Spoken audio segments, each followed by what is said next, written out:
This program will change your mindset towards the concept of leadership and show you that leadership is not a noun, it's a verb. It will also give you the keys to the secrets of how leaders induce change and achieve the impossible using only the human element. Let's quickly start with the philosophy. The health of the leadership is determined only by the ability of every teammate to challenge the status quo at all times.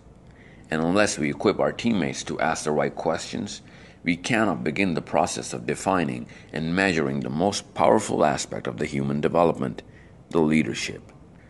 First of all, let's start with the basics. Why do we pick a leader in the first place? Ever since the beginning of time, the leader was selected to use his abilities for the sake of survival of the herd, and not use the herd for his own survival, which makes the weakest link of the herd under way more focus than the leader. This goes to show how we need to place the prism in the right position to begin with. Now let's get to the mindset. Since the leadership is a practice to serve the purpose of the team, so unless there is a single purpose of everyone in the company, no matter what you do, there cannot be an effective leadership to begin with. And if the mindset is not right, the whole herd will succumb to the loss of this one purpose and will end up isolating themselves from the leader. This lopsidedness is very evident in major companies around the world. The recall of the purpose.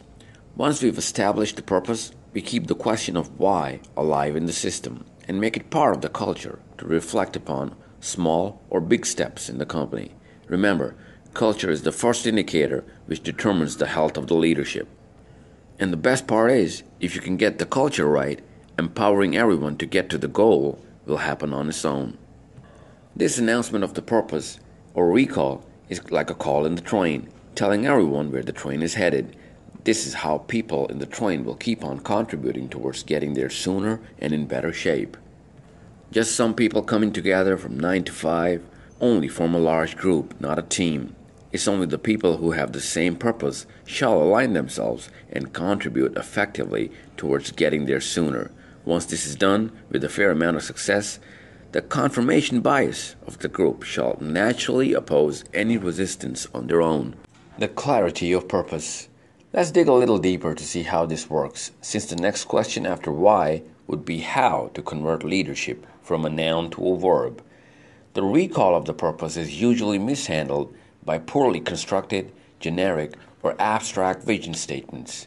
These are called BARM statements, where people go abstract merely to empathize with the mindset of every single reader. This leads to only one thing. Everyone recalls the purpose on his own way of interpreting the vision or the why statement without any fault of their own.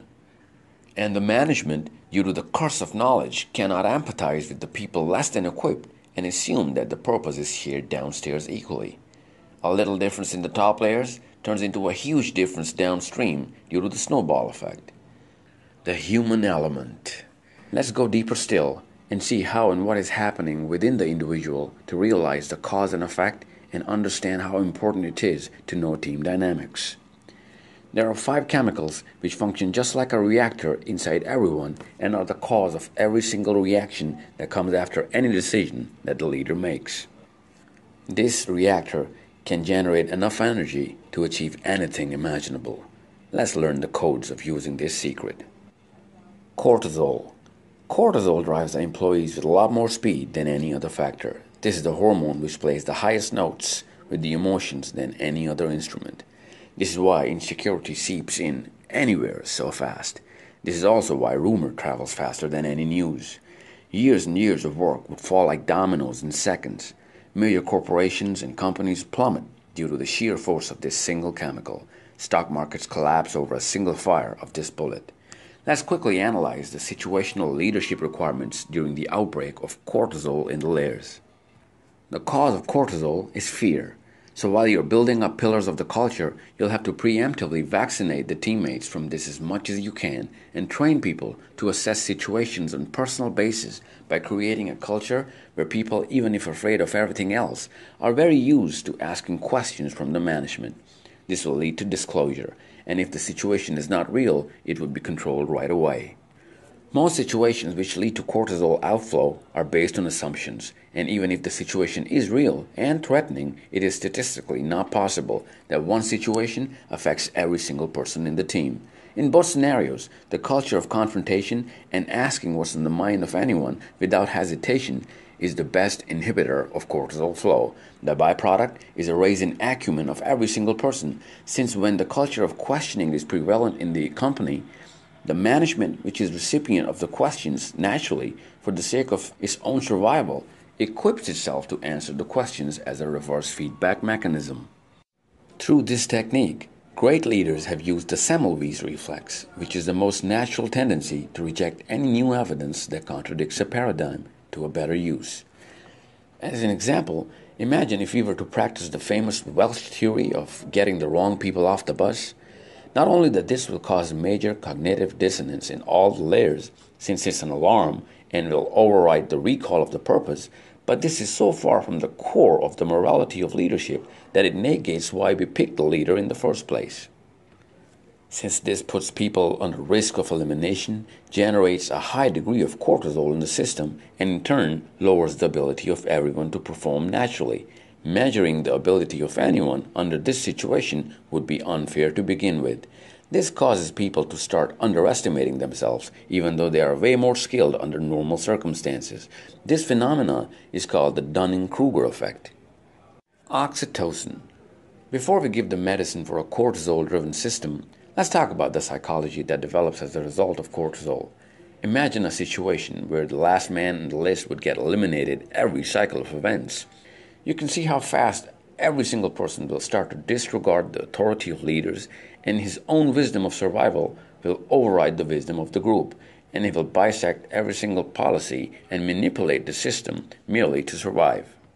It's not just the presence of cortisol, but also the lack of the most important chemical which makes up the fabric of any good team or a culture, called the oxytocin, the chemical of trust, faith, and love for a fellow human being. This is the chemical which opposes the every man for himself philosophy. Nothing else triggers the fundamental attribution error than the lack of oxytocin in the system. This is the chemical which makes the alpha watch the back of the other members of the herd, in contrast to a cortisol-driven culture where the alpha takes the bigger piece of the pie just because he's the alpha. Leaders with high acumen realize this and use this chemical surgically to create the Peltzman effect for the benefit of the whole team and shall achieve higher results. This is a reflex that great leaders use to achieve numbers and goals which are technically impossible to look at. So where, when, and how is oxytocin regulated, and how to put this in the culture?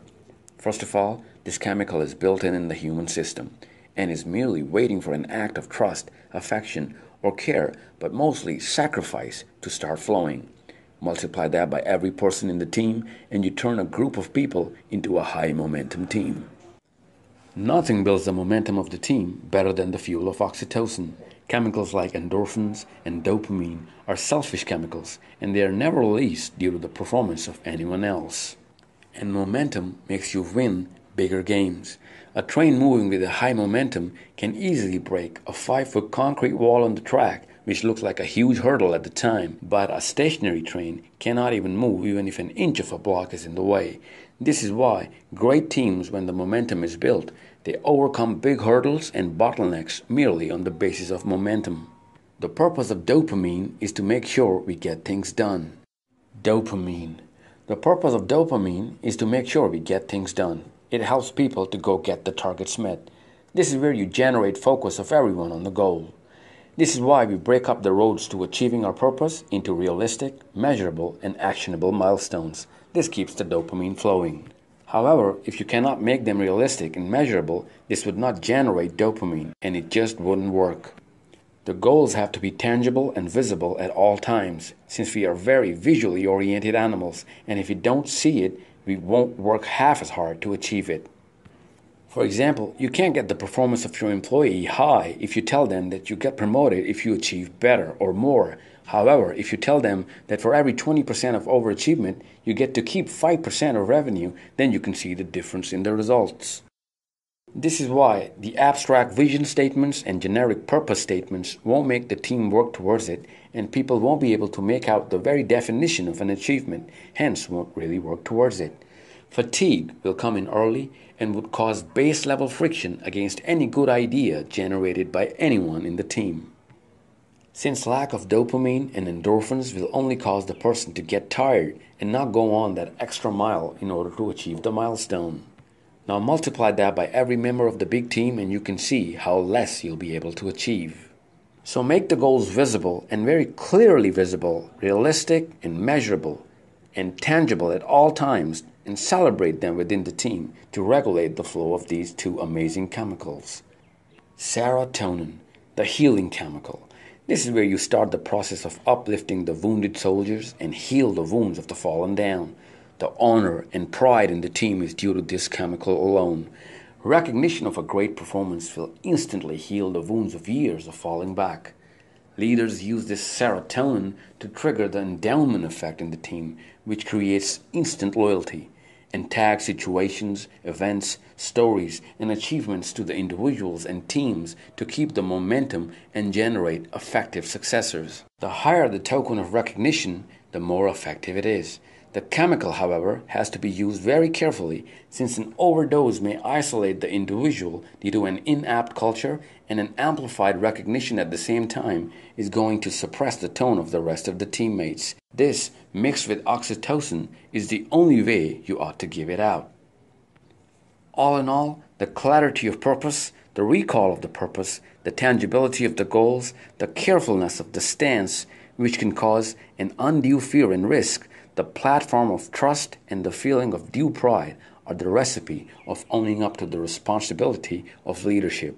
This is where you can install a level 1 leader to practice authority, a level 2 leader to establish fellowship, a level 3 leader to establish fellowship, and a level 4 leader to earn respect. The level 5 leader practices humility, where he is the source of getting the good chemicals, and his pride is the way the weakest link of the herd is getting nourished.